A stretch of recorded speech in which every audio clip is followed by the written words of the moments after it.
Hi everybody, how you doing? This is Mike Winters. Guess what this thing is? It's called a fishing pole. Take it on down to the fishing hole, to the lake or the river. We'll talk more about it when we get back right after this. This is Powerlife with pastor and evangelist Mike Winters, bringing you the message of God's love, peace, and power in God's anointed word and music to encourage your heart. Now take the next few moments with us and find in Jesus the Power Life.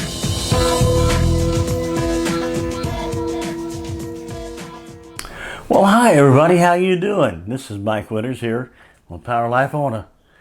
This is a Zebco. Anybody ever have one of them? A fishing pole. Actually, this one belongs to one of my grandsons, and it's not really set up for fishing right now. It was in storage in the garage, and I just pulled it out to bring it in here, and we really need to restring it and put some bait on it and hooks and stuff like that. Because what is a fishing pole good for if you can't go fishing with it? And not just so you can hold it and pose for a particular picture and pretend to be an outdoorsman, but you got to decide, hey, what do I want? Let me say, I want to catch a bluegill. Got to get the right bait, go to the right place, the right time of year.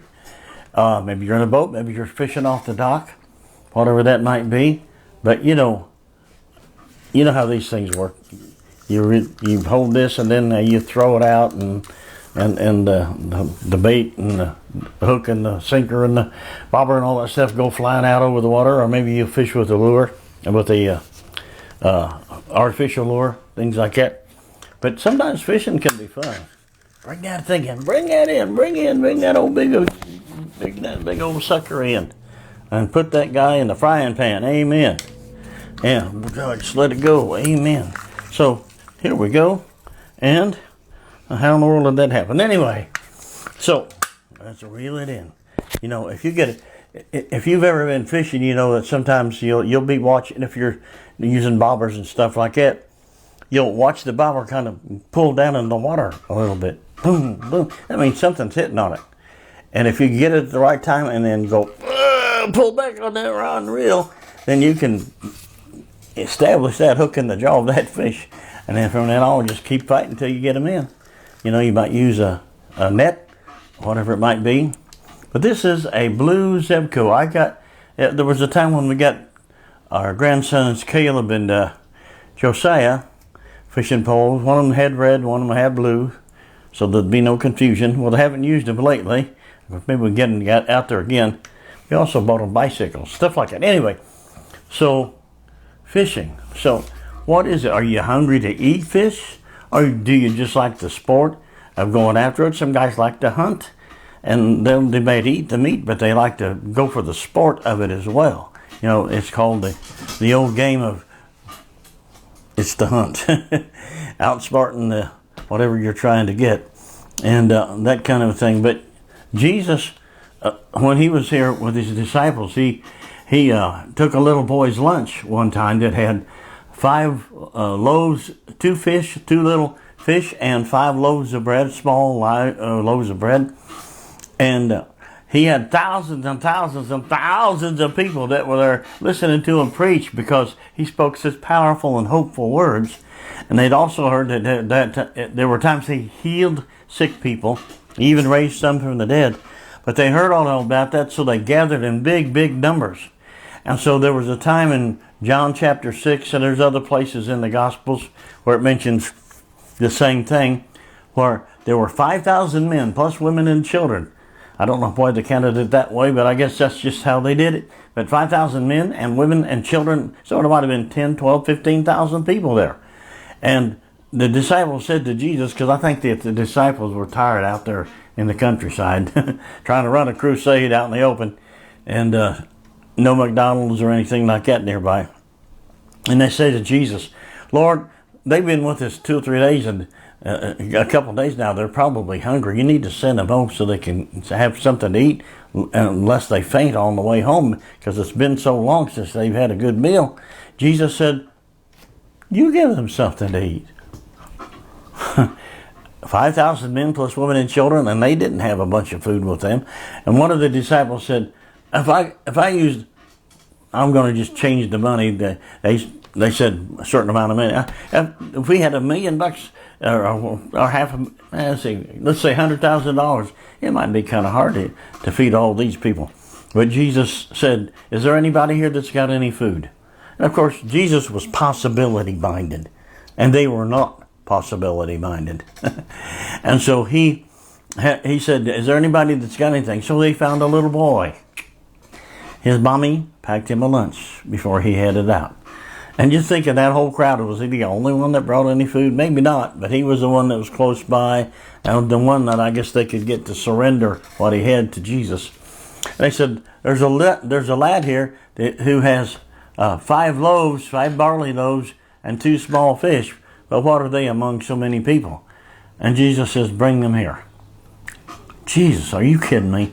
You know, friends, if you're going to go fishing, get the right bait, you better catch you at least a good pan full of fish if you're going to feed yourself and anybody else.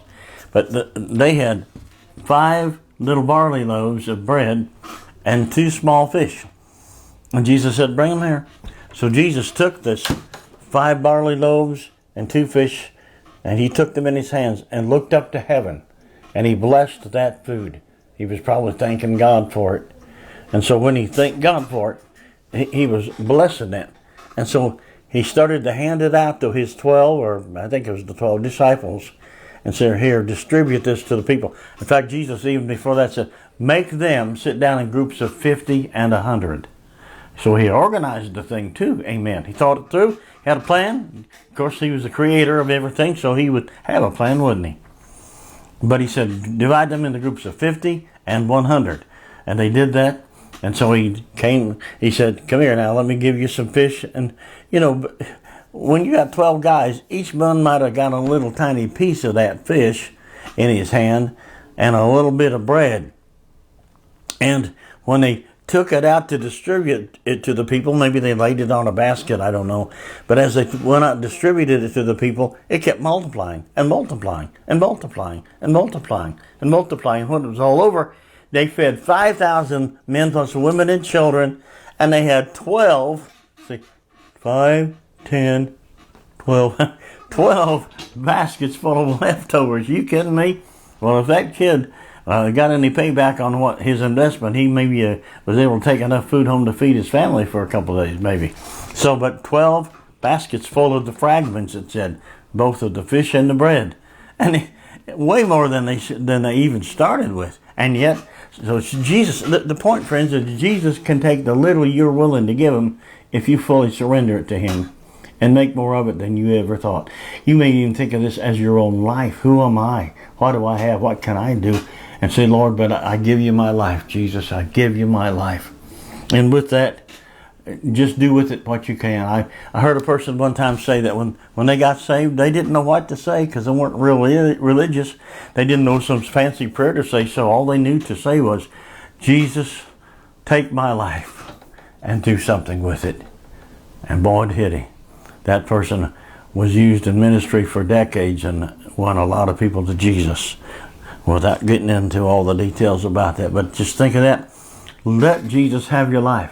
And say, "Lord, take my life, take me, take my hands and my feet and my mind and my words and everything about me. Take me, Jesus, and do something with me." Friends, there's no greater joy or higher purpose in life than to be a surrendered vessel in the hands of God.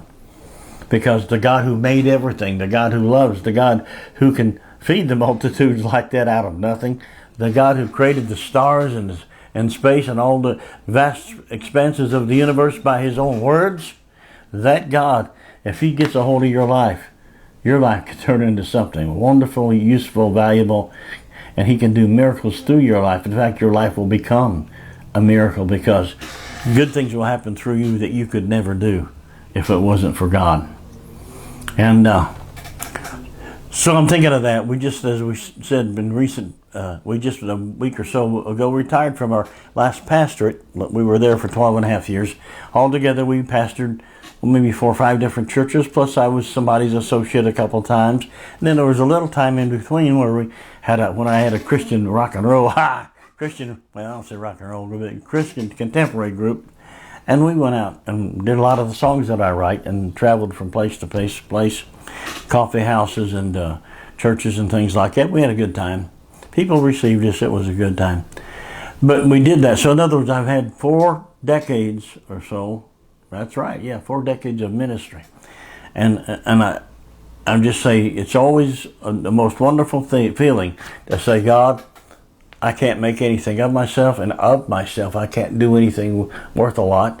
Now, you might think, well, you're pretty talented, you're pretty smart, you can do a lot. Well, I'm talking about with an eternal value. Of course, there's a lot of things people can do with the skills that God gave them, even if they don't surrender that skill to God. You know, there are people who are good at making cars and, well, homemade recipes and everything. There's a lot of good making clothes, all this stuff. People can do things with the talent they were born with, but do things that have eternal, good, positive, forever consequences to help people and to give praise to God. It takes God's involvement in that kind of thing. So surrender those 5 loaves and 2 fish that you have, a little bit of talent or whatever it is that you've got, and say, God, Jesus, I give this to you. I give myself to you. Whatever it's worth, Lord, you be glorified. Use me to help people and to help also to cause people to praise you. And he'll do it. So friends, get that fishing pole and go out there and catch you some fish. But you know, Jesus, one more little thing. Jesus said to some of his disciples when he first called them to follow him, said, follow me. Jesus said, follow me, and I will make you fishers of men.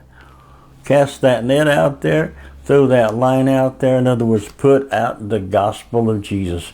Put out the message of the saving gospel of Jesus and see him bring people in. Well, friends, maybe you'll get to go do a little fishing this summer. I hope so before it's all over. And I think I'm going to try to do more fishing this year than I did last year. I'm no longer pastoring, but I'm sure going to be doing these videos, writing new songs, and helping out in the local church here in Mooresville where our friend is pastoring. And so, Zebco. What's this? It's a Zebco. Used to be in numbers on these.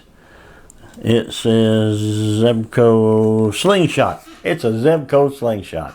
Okay, anyway, throw that thing out there, reel it in, reel in the blessing, put out there what God has given you.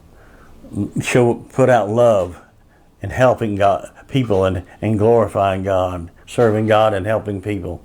Throw that out there and then reel in the blessing. I know you can do it. Well, God bless you, friends. That's it. I want to just say that to you, to Zebco. Somebody used to talk about Zebco something 99. I forget what that was. But anyway, here we go. Hey, I love you. God bless you. Tune in again next time when we have another edition here of this program called Powerlife. God bless.